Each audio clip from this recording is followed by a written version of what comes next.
Expertgruppen för biståndsanalys, EBA, är en statlig kommitté som oberoende analyserar och utvärderar svenskt internationellt bistånd för att det ska kunna förbättras och utvecklas. EBA har 10 ledamöter med kompetenser från olika biståndsområden och ett kansli som verkställer besluten.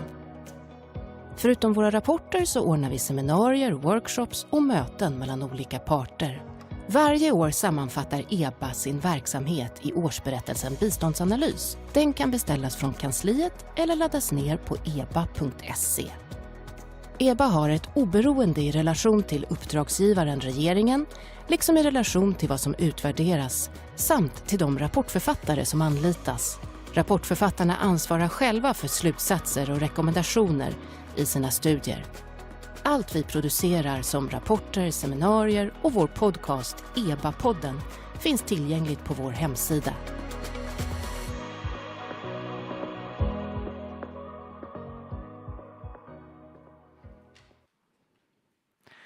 Good afternoon, everyone, and heartily hjärtligt welcome to this important afternoon when we will discuss a very burning issue in global affairs and in international development cooperation. At the end of 2021, there were, according to the UN Refugee Agency, UNHCR, 89.3 forcibly displaced persons in the world, refugees and internally displaced together. This number has then increased rapidly with the war in Ukraine and today amounts to approximately 100 million people. If those people constituted a country or a nation state, that would be a country the size of slightly less than Vietnam, which has 98 million people, and slightly more than Vietnam, slightly larger than Vietnam, and slightly smaller than Egypt, with 104 people, which says something about the magnitude of this situation. At the same time, situations of forcible displacement are increasingly protracted. Refugeeship lasts longer, simply. People are refugees for a long period of time. And an increasing number of refugees stay on for extended periods of time in cities or areas adjacent to urban areas, rather than in camps today. According to the UN Refugee Agency, 76% of refugees and internally displaced live in vulnerable and precarious situations. How can this situation be addressed globally? What are the potential mechanisms in place or could be worked out to be in place for securing social protection for those people, individuals, children, women, families, elderly, unabled, groups and collectivities? And how can the present existing system be adjusted? A recently published report produced by the OECD and the Expert Group for Aid Evaluation together, named Social Protection for the Forcibly Displaced in Low and Middle Income Countries, a Pathway for Inclusion, seeks to address and respond to those issues. The report maps to what extent refugees and internally displaced have legal and de facto access to social protection. And the report as such provides us with quite unique knowledge and information. It takes forward knowledge and information that hasn't really been available before. But this mapping also opens up for wider questions of inclusion. And this report is the basis for our discussion here today. And I am happy to have two of its altogether 4 brilliant authors here. And those authors are Jens Hesemann, who is Senior Policy Advisor with the OECD with a long experience of and strong expertise in areas related to refugees, and Lisa Hjelm, who is Program Manager with the Expert Group for Aid Evaluation. We also have an equally brilliant and esteemed panel, which I will introduce a little later, after the presentation, because we will begin with the presentation of the report. Myself, my name is Helena Lindholm, and I am the chairperson of the expert group of aid evaluation. If you want to tweet or use other social media from this event, you could use the very international term #bistånd or #utvepool, utvecklingspolitik. But please free to do that. With that, I would like to welcome Jens and Lisa to the stage for the presentation. Most welcome.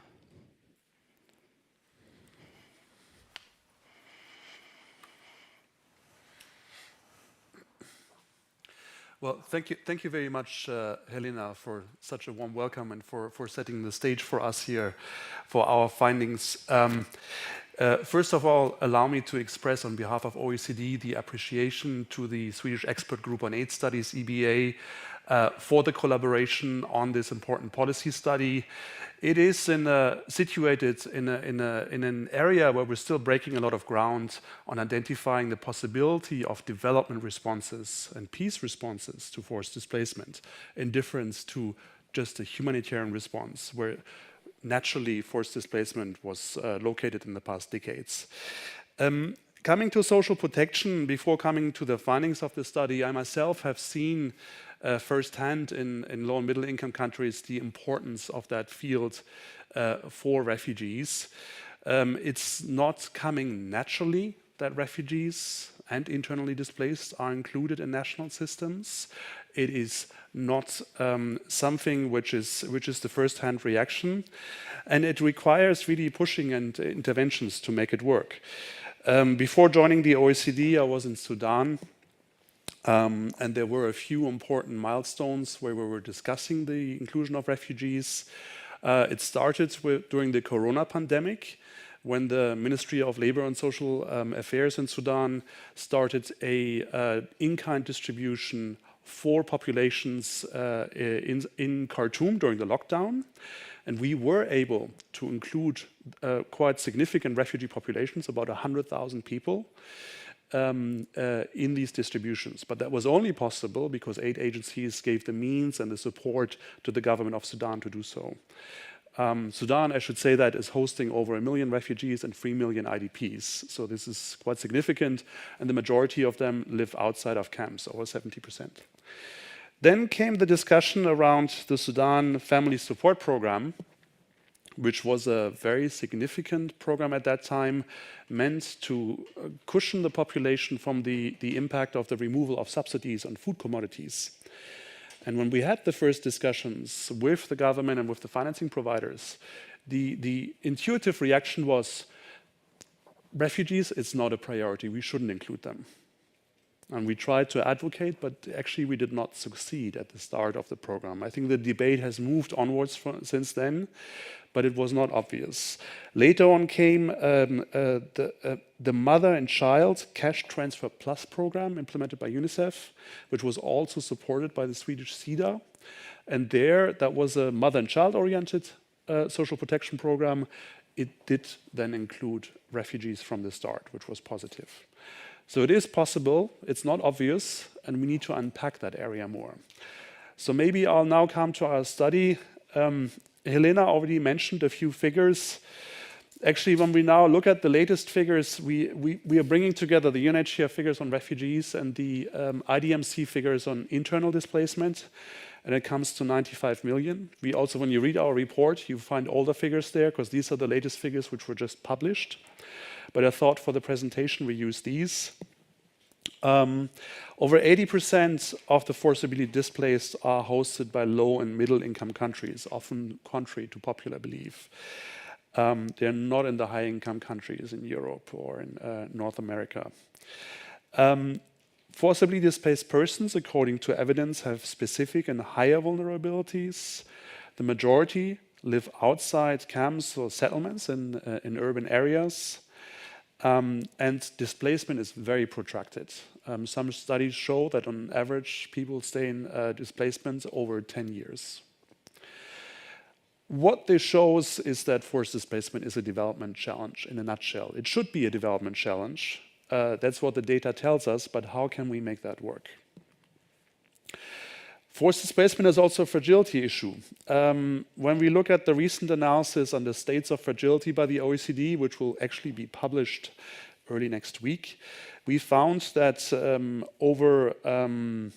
almost 80% of all forcibly displaced originate from fragile contexts, and over 60% are hosted by fragile contexts.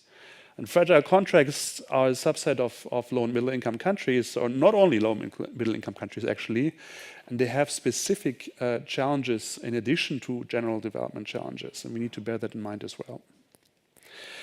The project links to a specific set of global agendas. We have the Global Compact on Refugees, which at its essence is all about burden sharing for hosting refugees and easing pressures on host countries and on enhancing self-reliance of refugees. So this is an agenda we contribute to. More recently, there's the UN Action Agenda on Internal Displacements, which, similar to the Global Compact, stipulates that development responses to forced displacement are now an important way forward on addressing both protection and solutions for refugees and IDPs. On the development side, that links to the Sustainable Development Goals, which aim at establishing universal social protection coverage. As we know that the Agenda 2030 also has this principle of leaving no one behind, so that we capture the most vulnerable in our programming and in our planning. And that is also an important point here, which all actors need to take into account. So these are the agendas where this space of social protection and forced displacement is situated. On social protection generally in low and middle income countries, studies have found that just over 46% of the population is covered by some kind of social protection benefit. So one of the premises of the study we looked at was, so what does that compare like to this large refugee population, which was saying could be a country in itself? How are they covered by this? What is the de jure inclusion? What is the de facto inclusion? How many people are actually being served by social protection systems? When looking at that, we started with a particular theory of change where we felt it's important that social protection systems are aligned with the displacement cycle. So there are certain roles during the initial emergency response, during protracted displacement, in the solutions phase, and in a preparedness phase before displacement occurs, where social protection and related development and humanitarian interventions are important. I'm not going to go into too much detail here, but in essence, as we are in all phases, both humanitarian and development action has a role. Not everything urgent is humanitarian. Not everything longer term is development, as the Humanitarian Development Peace Nexus also stipulates. So both actors have a role during these phases, and they have very distinct roles, and we need to get that right at the different stages.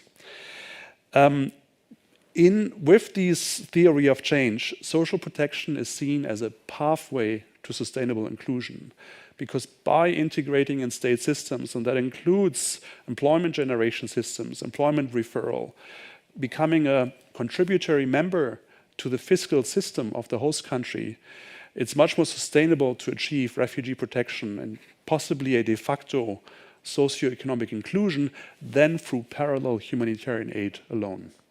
So that's, in a way, our premise for the start of the study here.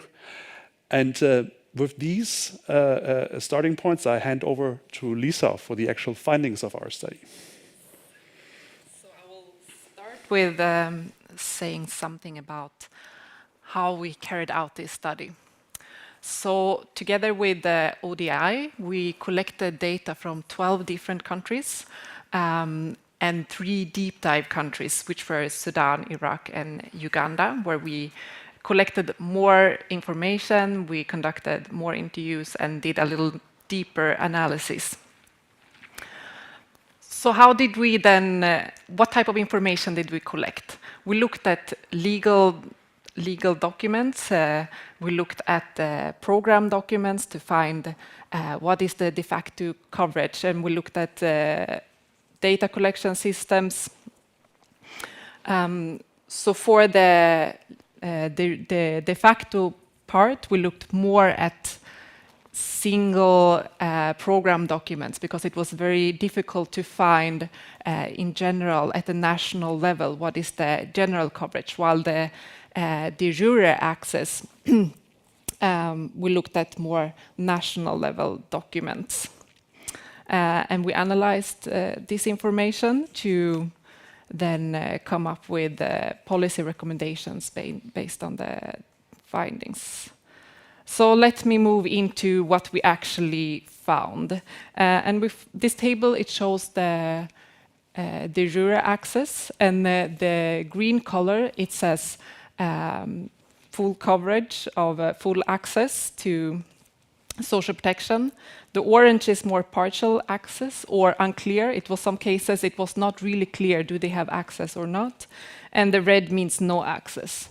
So for most countries, this information was available, but in Afghanistan, for example, a national asylum law had not been approved.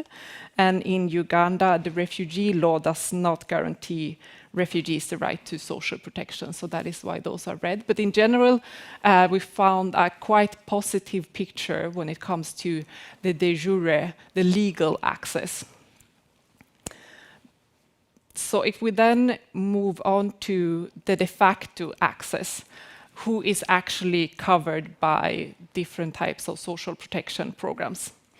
In the second column here, we see the percentage of the general population that is covered by social protection in these countries. These are not all countries, but a selection of countries.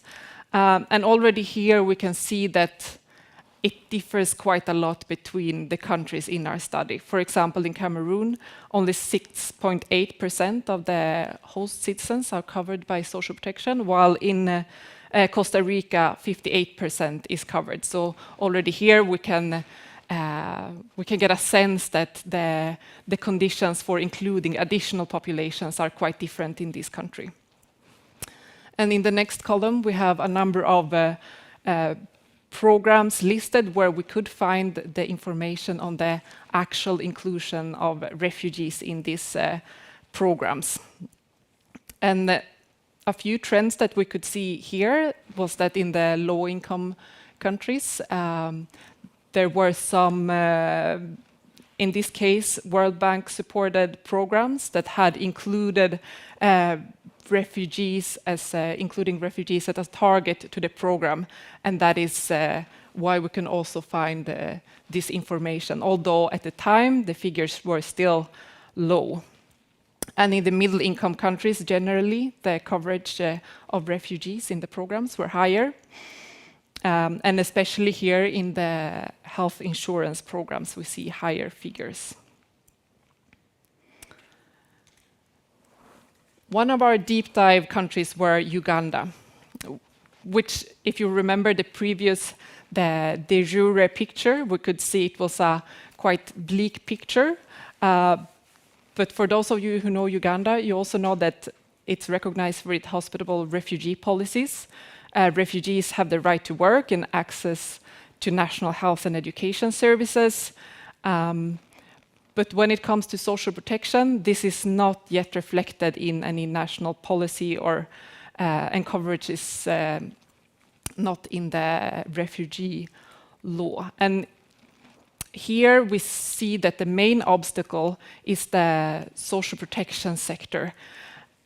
It is the social protection coverage is not very high and the programs are not well developed.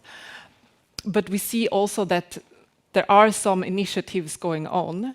For example, programs I know funded by SIDA, for example, that have refugees included in the programs, and these are carried out in collaboration or by the national government.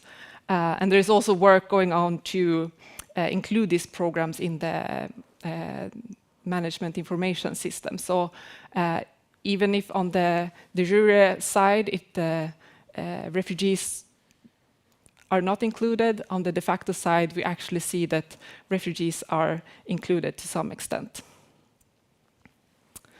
So moving on to the enablers and challenges.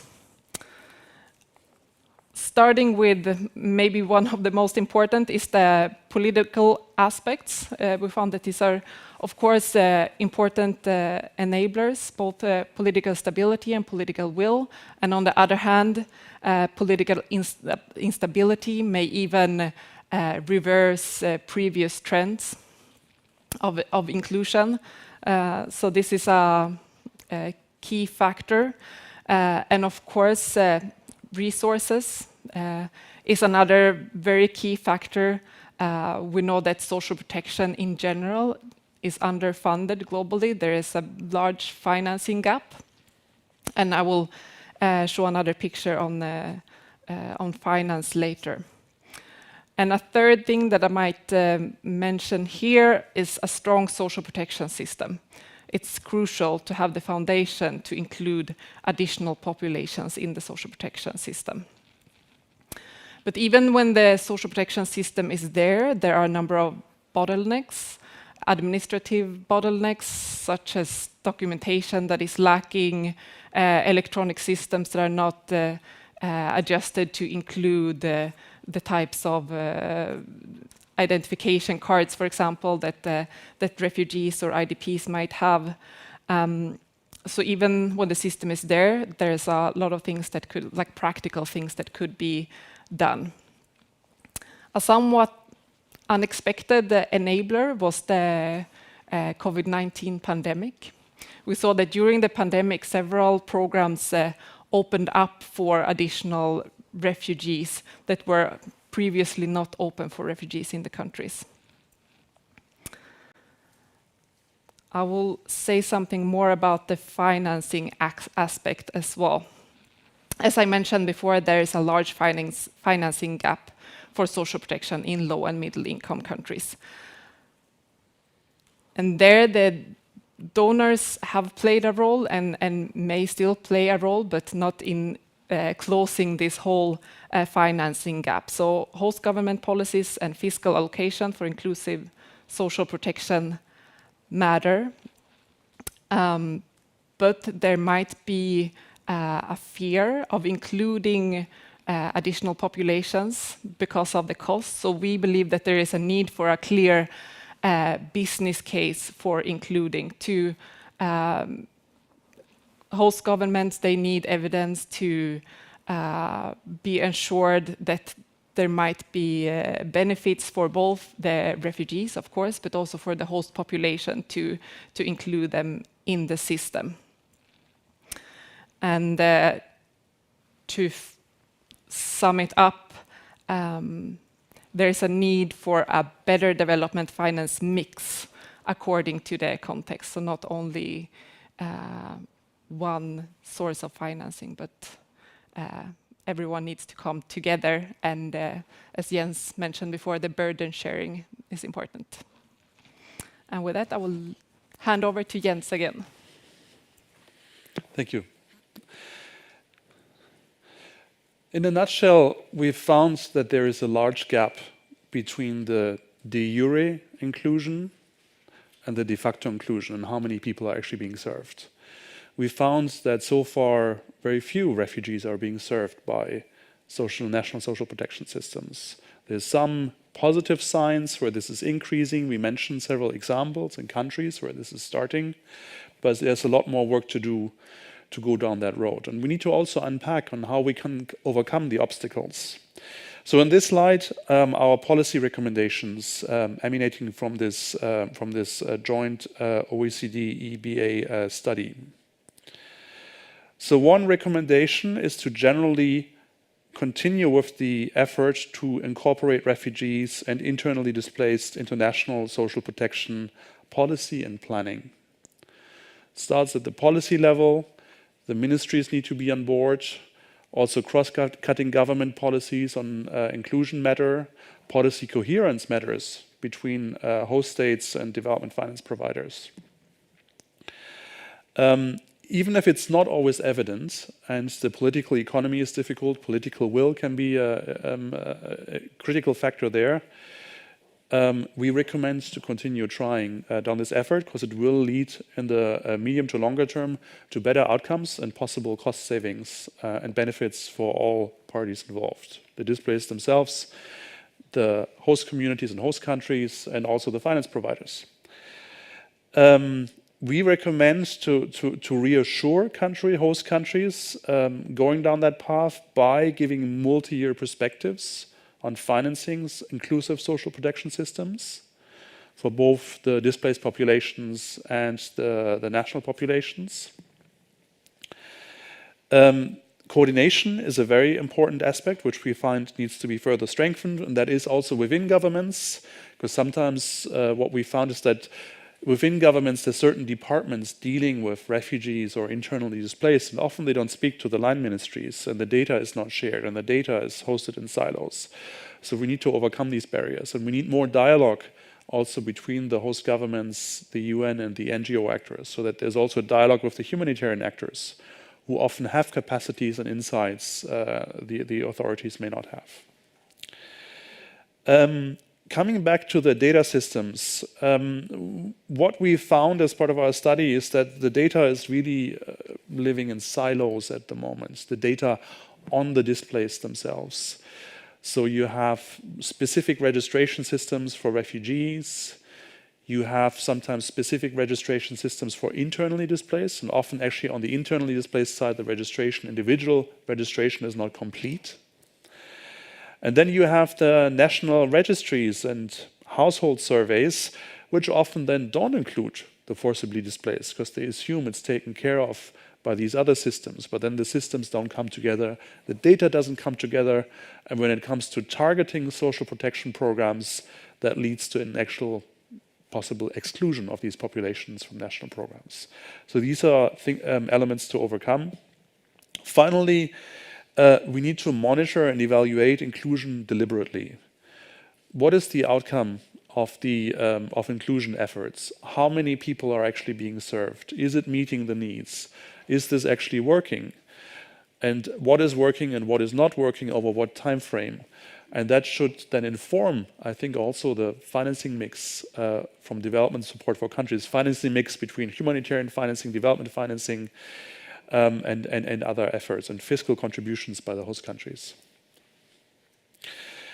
So these are our insights from social protection and forced displacement in low and middle income countries. Where does that leave us? It raises a number of questions which are currently being discussed in different areas. In the OECD, we have a research agenda on this, but I know also the UN is looking at this. Many bilateral countries are looking at this. Many host countries are looking at this. So a few questions out there. And how far is forced displacement included in national development plans and donor development cooperation strategies? We're actually planning at the OECD a baseline study on this to create evidence around that inclusion. In fragile contexts, how can we overcome the capability trap? What we found in the study under states of fragility is that fragile contexts are characterized by low capacity institutions and a weak economy very often, and that then limits the possibilities for socioeconomic inclusion.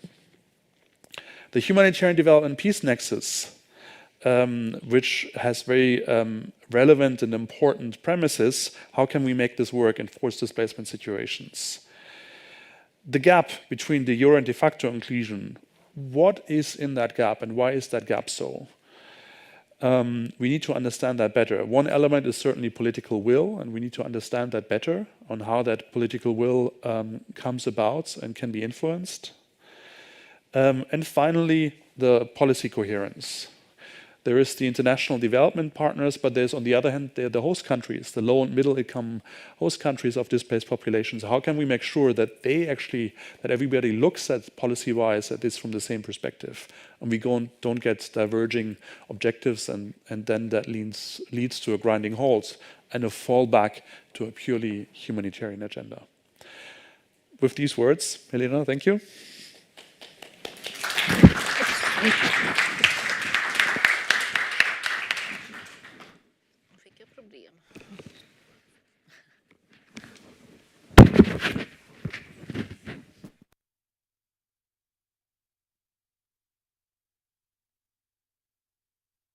Sorry. Thank you so much for a crystal clear presentation of an equally clear and lucid report. I will now introduce our panel, which consists of 3 equally brilliant and esteemed persons. One of those is Saeed Malik, who is with the UN Refugee Agency.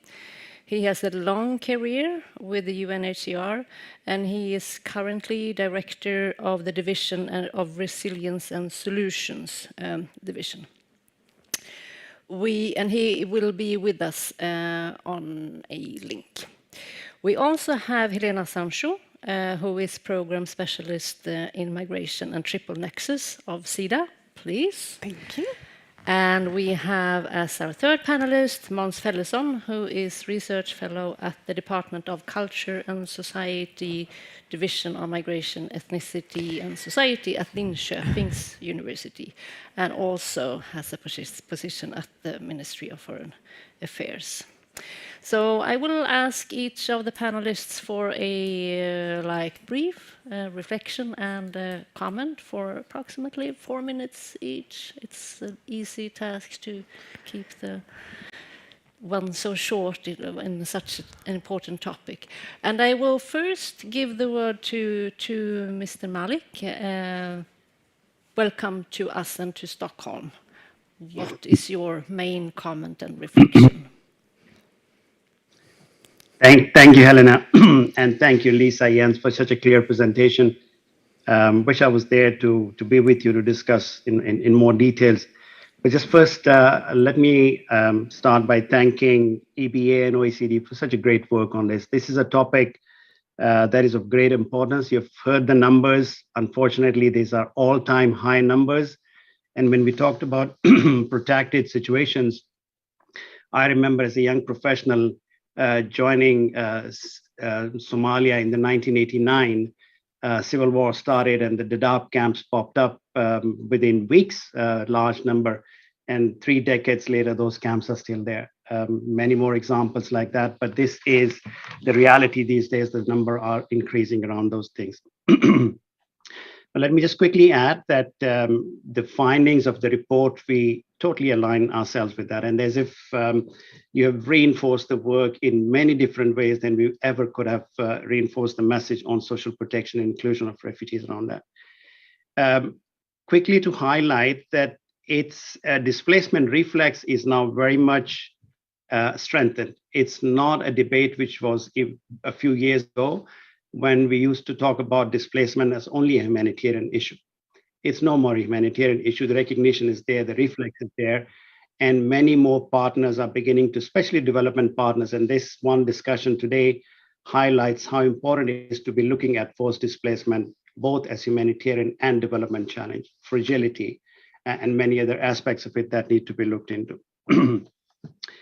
For us, if I could quickly highlight that inclusion is not an end goal. It is a tool to improve the outcome of refugee protection. If I again give the example of, Jens gave the example of Sudan, there are many more examples in Africa, but also in the Americas and Asia. Refugees left in limbo in humanitarian situations, not having access to education, not having access to health, can stay in this humanitarian box for decades, generations go through that.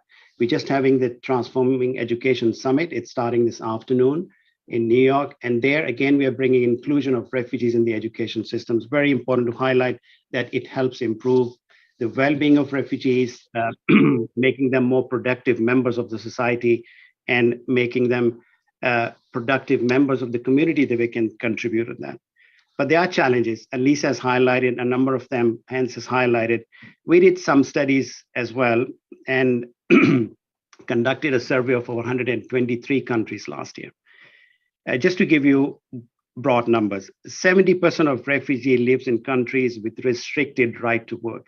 So when we say policy, openness, inclusion, this is the reality that 70% live in countries with restricted right to work. 49% of refugees live in countries with legal restrictions, and that restrictions to opening up bank accounts, opening up small businesses. So financial inclusion remains very low, and it's not an area where we have seen much progress over the last years. Still, there are hopes that we are now beginning to see some good examples as well. Lisa also highlighted in her report and presentation some of the bottlenecks, which we've also found out in our studies. And these are lack of government financial resources. Remember, these refugees are non-citizens. And if we talk about low-income countries, their own financial situations, and to have additional burden and responsibility for them to share, often they ask for support that is there. And this bottleneck financial support, and that's the recommendation coming out, is important to look into. The second important aspect is heavy bureaucratic procedures. In many of these countries, procedures are already cumbersome, not necessarily something that us in terms of support of inclusion around that. And then there is documentation, which is also the study highlighted, absolutely important for us to have that civil documentation for refugees.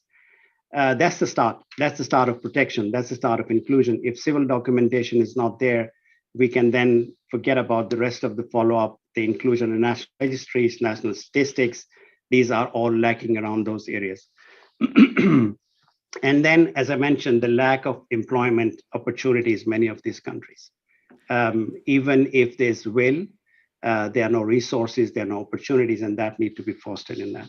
Let me just quickly highlight some positive examples as well. Maybe we can come back to them if that's okay with you. Thank you so much for highlighting some of the obstacles in quite a slightly different angle. But we can come back to this in the discussion. So please, I give the word to Helena. Thank you very much. Also, I want to start with thanking for a very interesting and good report. I come from a slightly different angle. I'm here, I work at the Euro-Latin department of SIDA with migration and triple nexus. So my take on this is really working with a middle-income country, or with several middle-income countries, and not from a social protection, but from, as I said, migration and triple nexus. And also from this perspective, I think that this report pinpoints several issues that we need to look more into and take on. From a long-term development perspective, this is key, the level of inclusion that you've pointed to about how to include refugees and IDPs in all kinds of policies are really key when it comes to leaving no one behind and the SDG goals. So from that, I think what you are really talking about here are things that become very concrete ways and that we need to think more about how to include at a high level. So also from these, my geographical area, we actually have three bigger crises, of three bigger situations. One, of course, being Venezuelans in Latin America, the other one being Syrian refugees in Turkey. And then now, especially the situation in Ukraine, and then looking, you have the situation of refugees from Ukraine, but also internally displaced in Ukraine. So in all of this, we need to look at what's going on, and especially the de facto inclusion. And here I think it's so important that the report moves away not only from the de jure, which we can see has been advancing, but also taking on to the de facto inclusion, to what is going to happen. From our countries, we can see the report talks a lot about how you need to strengthen weak and nascent systems. From these countries, we can see already with relatively, if not strong, less weak systems, there are a series of difficulties, and I'm sure that we might be coming back to those. Another thing that I also take away from this report is very clear, is how it pinpoints how we can work with the HDP nexus in a very practical way. It talks a lot about the complementarity between social protection and humanitarian aid. And of course, this is not something new. There's also a statement from the Social Protection Interagency Cooperation Board that actually talks about how as soon as we start with humanitarian aid to forcibly displaced people, we also need to start thinking about how do we strengthen the social protection system. But this is something that we also, from the long-term development, struggle with seeing, and I think the report really helps us in looking at how can we meet the humanitarian actors and working with social protection. Thanks a lot, and thank you especially for highlighting what could potentially be learned from systems that are a bit more developed, and we can come back to that in the discussion. So please, Måns, the word is yours. Thank you very much, Helena. One reason for me being in this panel is also that I have served as the Senior Development Advisor for UNHCR until recently in Kenya and Tanzania. So I've seen this also, what you are talking about here, the previous speakers, the challenges and the problems that we are facing in this area. First of all, also, a big thanks to IBA and also the team behind this report. Very relevant. Why is it relevant then? Social protection for refugees. One, because refugees is a vulnerable group. Very so. If we look at the risk associated being a refugee, we are talking about the risk of arrest, detention, refoulement, discrimination, exploitation. We are talking about gender-based violence, trafficking, smuggling. You know, a lot of dimensions are associated with the situation of being a refugee. The other one, very strong rationale for social protection is the situation of protected situations in the world. As we have heard, this is now a very serious situation we are. We have also heard that we have, actually the majority of situations in the world today are protracted. We are talking about protracted situations that goes far back as 3 decades, 3 generations of refugees born in exile.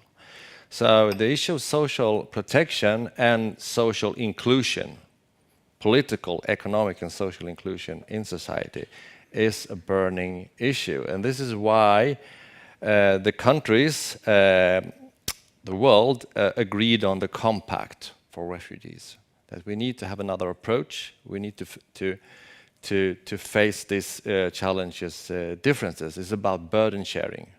It goes very much along the traditional durable solutions, local integration, resettlement, repatriation, and so on.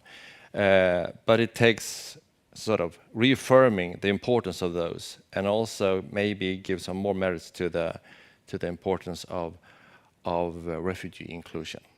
So this is why I think this report has strong merits in actually open up the floor, but also show the gap. I read this as a gap analysis of the situation very much, that we are facing de jure and de facto, for example. This we will discuss, of course, during this seminar, so I don't want to preempt that discussion. just to say that looking at the recommendations from the report, it's actually open up for more questions and really hard questions also. Because now what you have done is it's actually to provide a platform, a foundation for the discussion, to really sort of provide the rationale for why we need to take up this as a discussion point higher in the priority order. So the real challenge is, I mean, the topic of the seminar is if it's a reality or utopia. Maybe after this discussion we know if it's an utopia or reality. But I think I stop there and I wait for the discussion points. Thank you so much. Great reflections, all of them. Jens, would you please also take the floor and join us on the stage? Yes, as Måns kind of indicated, there are a lot of questions to be addressed that the report opens up for. And you have touched upon those, I think all of you, in different ways. But I would like to start with the fact that the report points towards like strengthening social protection systems in host countries through like a territorial development approach. That is, that social protection systems should be developed in the states, in the host states, in low and middle income countries. And Jens, you talked about in the final slide about the gap then between the jure and the facto and what actually explains that gap. And you indicate and then you hinted towards, and also Lisa talked a lot about the socio-political aspects that are there. And the report clearly points towards those difficulties pertaining to not only like a lack of financial resources, but maybe sometimes a lack of political will. And often most those factors might intervene with each other. If there is a lack of resources, financial resources, there is a larger potential for social conflicts and social tensions. And the fact that there might be competition between different vulnerable groups for scarce resources, how are those to be handled? Like my background and my experiences from the Palestinian situation and the Middle East, and we have like Lebanon, which is it's a very small country, but in terms of host society is kind of big because it hosts a large number of Palestinian refugees already since 1948 and is now also a host of Syrian refugees where tension arises between groups. So I'd like Jens to first to develop a little bit about this situation, since it's a policy recommendation, but it's also a difficulty, an obstacle that you point towards. How can we understand this? How can it be addressed in development cooperation and humanitarian approaches? When we speak about territorial development approaches, the question is also at the subnational area, what are we actually speaking about and which areas are we speaking about? Because some of the host countries are very large and refugee populations in these very large countries tend to be in certain areas of the countries. Often, as I've seen in different countries in Africa, in very isolated remote areas where the institutions are even weaker or the infrastructure is even weaker than in many other areas. So this is where the displaced often are. So when we talk about territorial development, we also need to look at this specific subnational. It's not just a national issue, it's a subnational issue as well. And we know that the responses to forced displacement essentially happen at the subnational level. So we need to support the local authorities. We need to support the infrastructure in these areas. So that's another important thing to take into account. When we speak to the host countries and when the host countries develop their priorities on where to develop. On making this more broadly a development issue, speaking to some of the development practitioners from the humanitarian perspective, they then respond, but yeah, this is all nice, but you don't understand on how the dynamics are actually working. In whose interest is it to prioritize refugees in a national development plan? Who are the stakeholders who have that influence and decision-making power? Is it in parliament? Is it religious groups who have an influence? Is it the labor unions? Is it the subnational populations? Who actually influences prioritization of national development planning and the prioritization of precious national resources? Many partner countries see development financing as national resources they have. So how can we actually influence that? And I think that there are no easy answers to this. We're trying to unpack that more, but we're having a lot of discussions on where is even the starting point of that? Is that at the recipient level? Is it in the host country level? Is it the development providers? Is it a mix? And what are the entry points here? That's a great reflection, I think, to focus also on local actors, civil society actors, NGOs, religious associations, etc. I don't know, maybe Saeed, do you have like a reflection on this, the potential lack of political will and social tensions and conflicts? Yeah, certainly. I think Jens has highlighted a very valid point. It's by and large, most of these refugee hosting areas are already low priority in the national systems. I mean, these are usually isolated areas. Refugees, unlike what has happened in the Ukraine emergency in Europe, it's a very unique situation.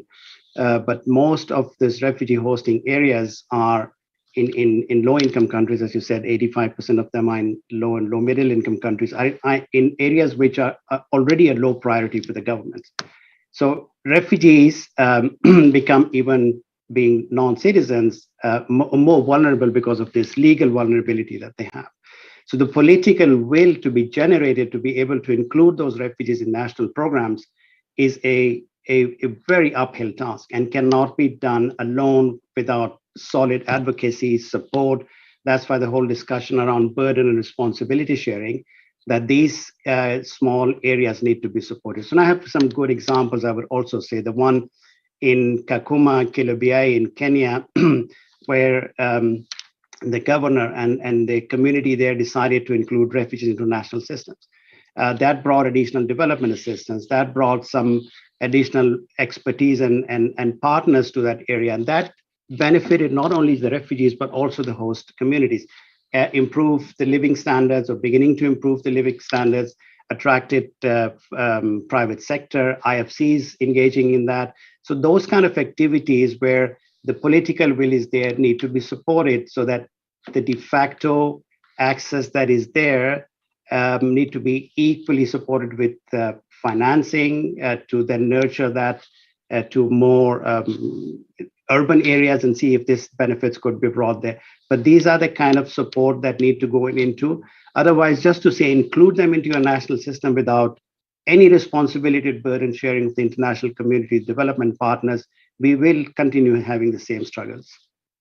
Thank you so much. Helena or Måns, do you want to enter? Yeah, Helena, yes, please. just a brief comment. One of the things actually also in the report is you pinpoint to the importance of pointing to the business case of inclusion in the social protection, and showing that there is, of course, that the host community can gain on this as we reduce the level of vulnerability among forcibly displaced. And I think that is a key aspect. However, I also think that it's very, unfortunately, very connected to the first thing that you refer to, the political will. What is the relationship? How do we see the displaced population? Because if we have a more positive view of them, then we can also see how the fact that they're getting more included and in a better situation was actually going to benefit the population in its totality. So they're connected too, and again, it tends, I think we very easily end up in this situation that it's all about the relationship between the host community and the displaced population. But also that means that we need to work exactly there. And I think the business case to show how host community can also benefit. Yeah. That's also an intriguing issue. Mons, do you want to continue? Yeah, maybe a few words. There are many, concepts around this integrated approach, territorial and multi-stakeholder system-wide approach, and so on. This I think is key to social protection for refugees, that you address the issue through such an approach. But then, as I think, listen to you, I hear that there is one sort of core element in this, and that is the political will. And the political will is reflected in policy, the legal framework of these refugees. As you said, Jens, most refugee situations, at least in Africa, are located to different parts of a country. Sometimes, or I say not sometimes, in most cases, hostile places, sparsely populated, socioeconomic conditions are really poor in most cases. And then, of course, you need, the urgency of a social protection system is sort of more urgent than ever. And we heard also the representative from UNHCR talking about the Kalo Bay settlement in Kenya, which is an example of this sort of integrative approach.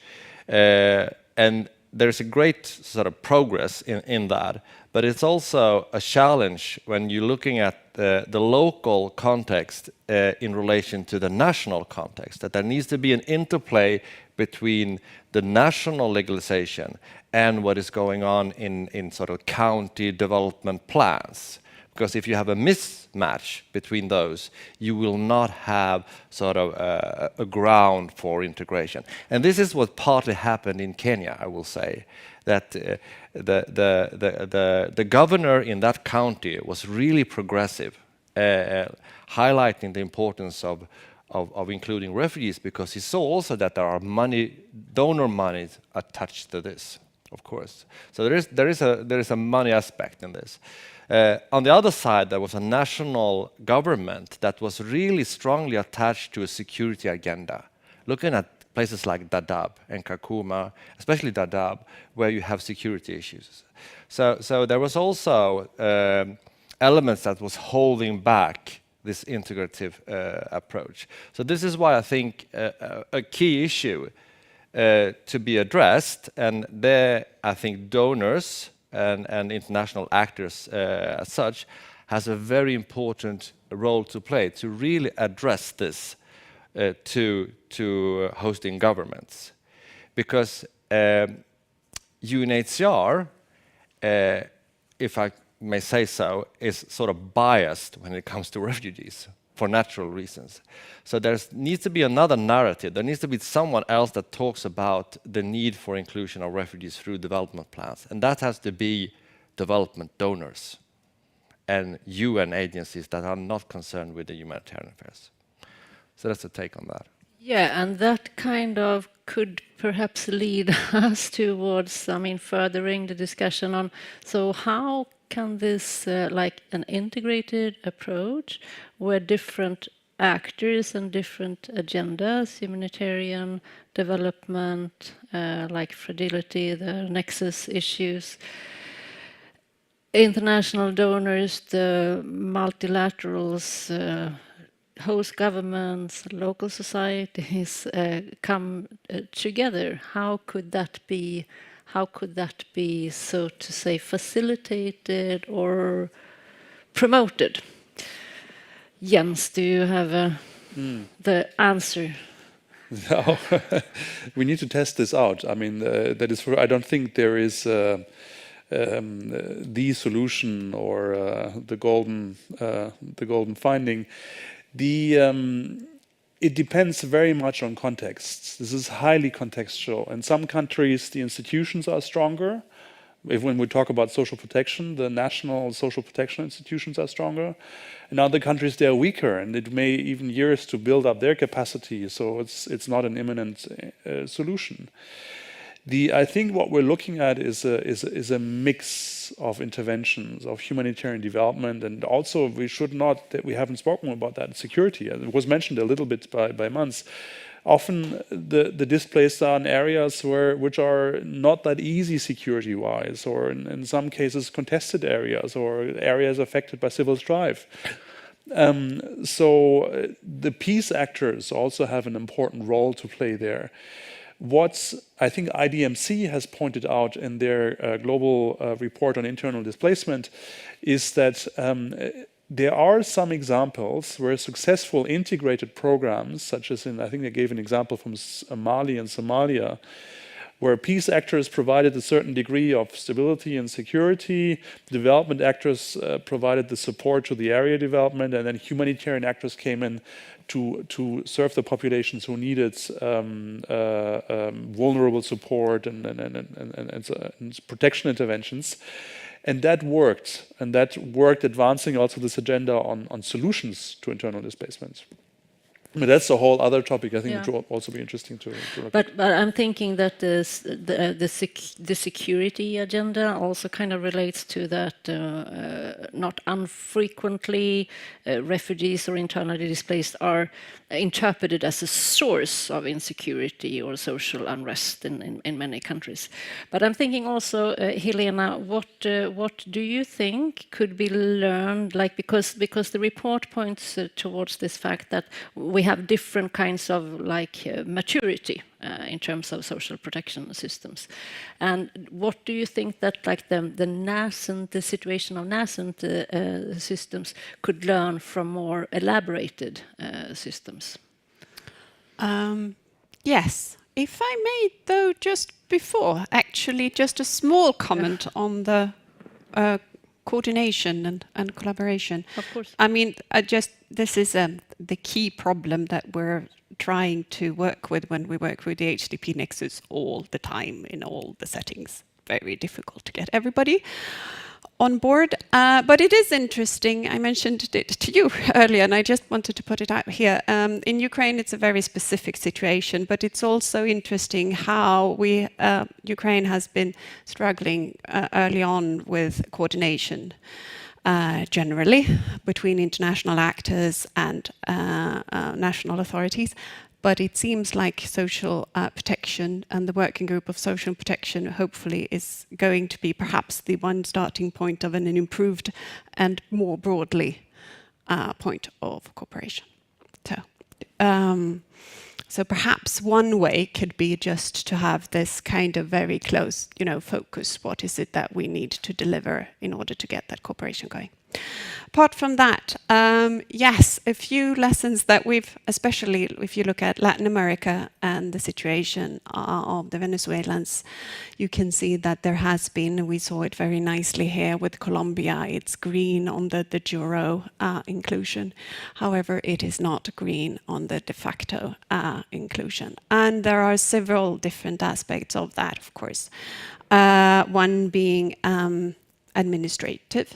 There are many different systems that are still required. Even if you formally have the right, you need papers, and then it's the question of regularization, which is advancing, which is a positive step. But once that is required, it's registration in the specific system in order to have access to social protection.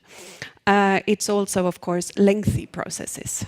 Complicated processes that limits the access. Then it's also geographical, very closely related to security issues. To what extent do you actually have the possibility to move and travel and access perhaps the registration point, etc. And resources. I mean, I think that Colombia finds itself with the regularization initiative that came about last year that very generously extends a residence permit for 10 years to Venezuelans, but you still have a lot of problems with resources, with a series of different services that just haven't been adopted in accordance to that.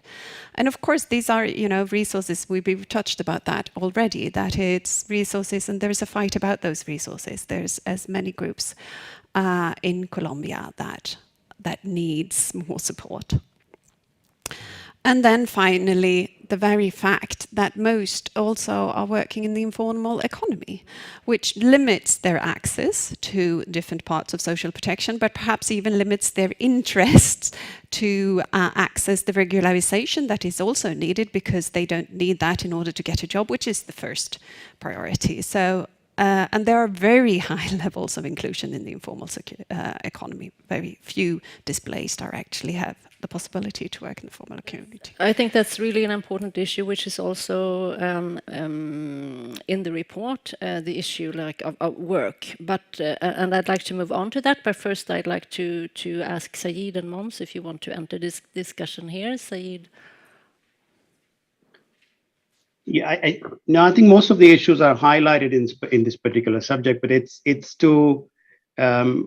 a gradual process. We know that there's no shortcut to it. It like other members of the panel have mentioned, it's better to have whole of social protection approach. There is absolutely essential the inclusion of social protection to be supported for a longer period of time, even if there is de facto opportunities there, but there are also many, many challenges that need to be tackled in a way that the support is there that continues. Now, I think in some of these areas where development partners are beginning to have major inroads in that, and I would quickly highlight here that the World Bank has been really a game changer in this thing, but there are also other partners around that. With the World Bank, under the IDA 18, IDA 19 funding, there was a specific financial window for refugees. There is now window for host and refugees, and there's investment down on the social protection side of it. Now, linked to that is a policy trade-off, which means the refugee protection assessment, which is part of the eligibility process to be for the funding eligibility, but then they also measure that refugee protection as we go along, which is called the RPRF, Refugee Protection Review Framework. And they would like to see, the executive directors would like to see how these investments are changing policies, which means the countries who are receiving this investment could also demonstrate that they're changing policies, which is important, that their inclusion is working. That's for the IDA countries. But there's also, for the middle income country, there's Global Concessional Financing Facility. Now, quickly to highlight, and then I would leave this topic here, that number of refugee hosting countries are also not excited about concessional financing. Why should we take loans when we are hosting refugees? And that's not been an easy debate in some of these countries. So that is also something that complicates the whole discussion around that. Thanks a lot. I think key words is multi-year funding and integrated approaches. Mons. Yes, just a few words on the coordination issue, which is a key for two reasons. One is policy and one is finance. The policy issue is, I mean, everyone is talking about this development dev-hum nexus. No one knows really how to deal with it. So this is a home lesson, I think, that at least the bilateral donor, embassy need to do also, to see when they're looking at the portfolio, there are different sort of blocks of humanitarian and development, how refugees are situated within those two sort of strands of support. And also that donors come together to really align their approach to refugees. Because speaking in one voice is always more sort of powerful when it comes to addressing these issues in a government dialogue. And also to sort of align the financing around different measures and contributions. And from a starting point to really set the ground for social protection, and maybe we are coming to that issue here when it comes to data, but for donors, for example, to support the inclusion of refugees into national household service, for example, so that refugees are recognized within sort of the national population. That's a very important starting point. It's also important that donors also address refugees in their development programs in general when it comes to work, education, self-reliance, and so on, that we have an alignment with of refugees into that. Another issue also that we haven't touched about that, but it's about social protection is now many times funded by donors. That is not a sustainable solution. We need also to link the social protection issue to the issue of domestic resource mobilization, the taxation in countries.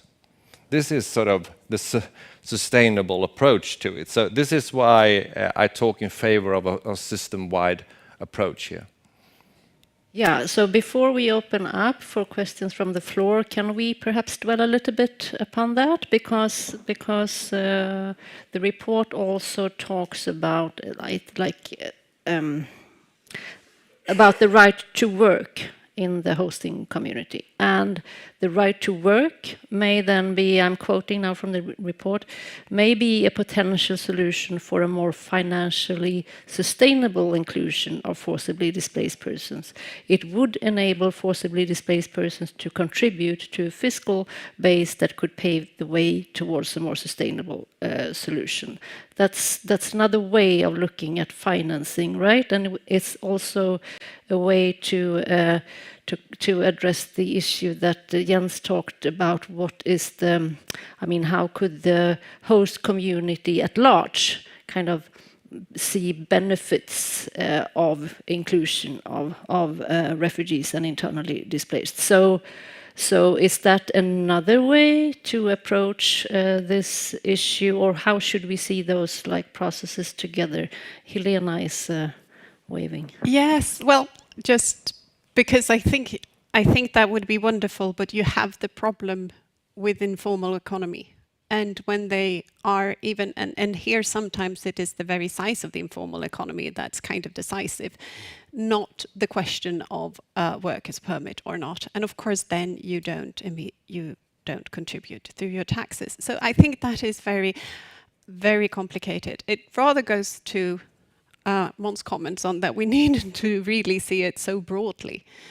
But of course, to take on and work with the level of informality of an economy in the entire country, it's not small tasks. I only wanted to say that, yes, I do agree, donors need to do this, need to push it and to talk with one voice. It's just not always that easy for the donors to agree.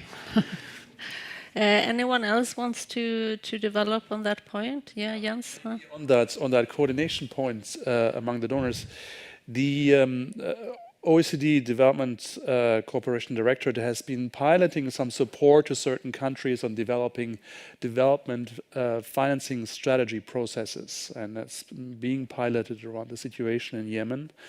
And we're still trying this out. But that is an opportunity to get everybody around the table, to get the different bilateral partners around the table, the multilateral finance providers, the banks, and possibly also the hosting country authorities around one strategy in one direction. So I think there's much more to be done. If you look at the humanitarian world, they're quite organized in terms of appeals processes and needs assessments and costing. On the development side, it just functions very differently. That it's for the bilateral development finance providers, it's a bilateral issue between them and the host countries. But how can we open that up a little bit to get a common understanding and collective outcomes? There's also this idea of collective outcomes. Allow me to add one thing on the important element, and I agree with you. The problem is the informality. The problem is also the capacity of the national systems. When we look at the development finance, what we're currently trying to understand better, which portion of official development assistance, ODA, globally, goes into refugee situations and return situations and internal displacement situations. We're trying to come up with a methodology to measure that within the measurement of ODA, and we're hopefully very close on finalizing that. We've done some surveys around this. There were 2 ad hoc surveys done with development finance providers, and what we found is that the vast majority of financing for refugee situations was humanitarian in nature. there's a very limited portion of actual longer-term development, structural development finance, which went into refugee and refugee return situations. So that is our baseline at the moment. It's a gloomy part of the baseline. Can I come in? Sure. Yeah, nascent social protection systems, financing. I think these are all important areas to discuss, which we need to find a way to go around this. But coordination between, let alone other donors, but within the same donor community, the humanitarian pillar and the development pillar, that conversation is also not happening in most of the areas. But let me just point the reason I took the floor. If this 100 million, like you said, if it was a country smaller than Egypt and larger than many of the other countries, we can't keep this 100 million on social protection alone, regardless of how well built the social protection system would be. These need to be productive members of the society, which mean allowed to work, allowed to earn income, allowed to contribute to the society. We cannot keep displaced people only because they are displaced, bottled up for not having education, not having opportunities for jobs and having access to markets and all the rest. The inclusion process is beyond that they can become productive members and then contribute to any of the systems there. So the inclusion at large is what the message is now. If they're able to earn income, they'll be able to contribute, not having a country of 100 million on social protection only. Yeah, thank you. Inclusion is much wider. Thank you for reminding us. I think that now we can open up for some questions from the floor, and Mats will provide the microphones. And please just say your name and what you represent before, please. Thank you. My name is Gunnel Axelsson Nykander. I'm a policy advisor of ACT Church of Sweden.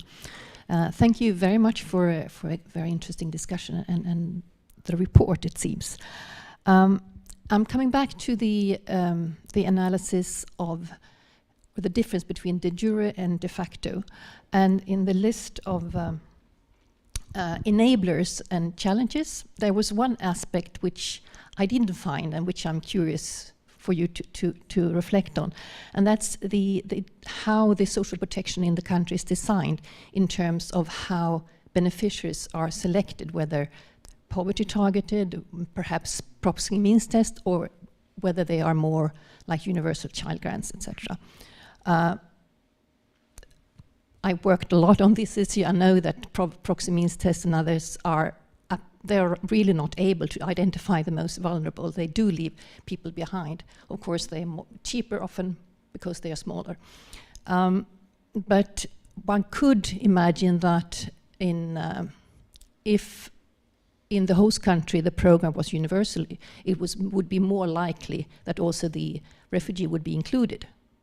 But that's just a guess. So please respond on that. And then in more general terms, in the development and long-term context, I'm really convinced, especially taking into account what Måns raised about the domestic resource mobilization, broader systems of financing. I think the universal programs are much better for many reasons. However, in the humanitarian context, we know that targeting the most vulnerable is sort of the foundation. So it becomes tricky when the two different logics meet. But would you say that in the context of refugees we're talking about here, that there are any reasons for why poverty targeted would be better? Or could I go back and say, well, even for including refugees, having the universal like child grants or old age pensions would be best if there were money enough?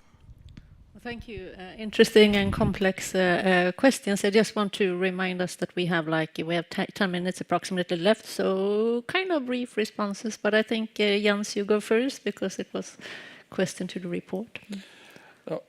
Thank you for the question.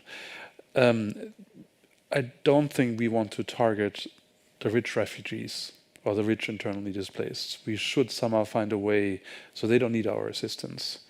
But so the poverty targeting, but it needs to be inclusive poverty targeting. And how can we ensure inclusive targeting? the database we use for the targeting needs to be inclusive of these populations, and often these databases at the moment aren't. The social registries or the household surveys. So that's, I mean, there's work on that happening, and increasingly household surveys, national household surveys, include the displaced. I'll leave it there. But the if targeting is in a way a fact of life due to the resource constraints, if we target universal or don't target basically, yeah, that would be nice, and then definitely we include everybody. But we also use then resources maybe for people who need it less. Anyone else wants to address those questions in the panel? Helena, please. I mean, it's a very little detail, but I think that when you look at in Latin America, as an answering again to the situation for the Venezuelans, the one level of social protection with the highest level of coverage is, and this might not be then formulated the correct way, but the support to nutrition for children, that's basically a free meal for schools, because that was given to everybody, and that then included everybody.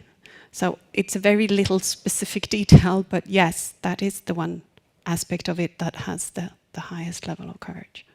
And we talked about this in the reference group. I was part of with the registration, the lack of data and lack of registration, and connected to security. I mean, feelings of insecurity amongst vulnerable populations. It might not be in their interest to be registered, which is another problem or challenge in this whole dilemma. Yes, there was. Yes, please. My name is Jörgen Levin, Nordic Africa Institute. Just follow up on this social protection. I was thinking that in many African countries, social protection is also insurance. So that also complicates how you design the system, because even people in the informal sector pay pensions now. I mean, through insurance, they pay even. I mean, there are thresholds, but even almost poor people pay insurance for health and so on. So it's not only transfers. So maybe that also complicated things. Someone like to address that? The way we looked at social protection, we included insurance as well, and that's best case, what you're describing. I mean, that is the sustainability of the system. If, as Sajjad said, the refugees are agents, can generate their own income and can pay taxes or can contribute to an insurance scheme, that becomes self-sustaining. It's best case. Please. Thank you for a very interesting discussion. My name is Gunnar Andersson. I work for Swedish Association of Local Authorities and Regions. We work with CEDA funding in one program in Turkey and Lebanon on resilience and local governance with the Syria refugee situation. I also work in Iraq, in northern Iraq, with a lot of local authorities and dealing with IDPs. And maybe a takeaway that is of having an integrated approach and working with policy advocacy. Do not forget the local authorities. What we see is in Iraq and in Turkey especially, Lebanon is a different case where there's no central government to talk to. But usually they need help with policy advocacy. They need to be engaged in these processes because they have a lot of practical experience. They know what's needed, and they are quite often more pragmatic than maybe the national governments to make sure that those are included in this integrated approach, also the internal policy advocacy, because sometimes it's easily. What we see in Turkey, for example, is that local authorities put pressure on the central government might be more effective than if the international community comes and try to put pressure on a central government. So just a takeaway. I think maybe that reflects your point, Måns, so maybe you would like to comment? I mean, I just agree that, of course, this sort of system-wide approach need to really be anchored in the local context, because otherwise we will not have an inclusion of the local host community, for example. along with refugees. So definitely this needs to be taken in consideration, and this is also where we see a challenge, as I mentioned, that there is a disconnect or divergence between the national and the local level sometimes, which sort of hinders the development of the protection system. So yes. Anyone else wants to? Helena, yeah, yes. I think this is a very good point, and we agree with that. It's because it's the subnationals where refugees are hosted mostly in remote areas. We gave one example of Kakuma, Kilobiai. There could be many other examples where they tend to also influence sometimes the national policy platforms, because the engagement from regions to the national level is important to do in that sense. So there's more advocacy at the subnational level can influence the debate at the national level. Conversely, it's also a complicated equation. Sometimes national policies, when are implemented at the regional level, we find obviously in some places some resistance to implement it. So I think it's both ways important to influence national and subnational, where refugee hosting communities can influence the debate at the national level. And there are quite a few examples. In Brazil, for example, affordable housing in the region helped open some debate at the national level. Now we're engaging IFC in bringing private sector, which is also opening up quite a bit of debate. And I think this is an area which we need to work more on. We're working in that discussion. Thank you. Helena, you raised your Yeah, hand. no, I just wanted to also underline, because I think that a lot of these hindrances, that the facto hindrances to why people can't access, is actually seen most clearly at the local level. And there, not everything can be solved, but a few things can be solved. And again, coming back to the business case, I think that can also be perhaps more easily seen at the local level, and the community sees that as a community you can move ahead. So I definitely also think that the local level is key to be able to do this. And I guess not only to, include like municipalities and such, but local communities. There is a wonderful book which is authored by Dawn Chatty on how Syria was a host to refugees for decades, a century, from different parts of the world, also from Iraq during the Iraq War, and how the local communities based their reception of those refugees on feelings of empathy, solidarity, openness, and how those kind of attitudes could be sustained by donor communities and donor policies. Time is flying, and it's Friday afternoon, so we need to end here, but I would first like to ask the panel if they could for 1 minute give us, because it doesn't seem that we have, we didn't find the answers, did we?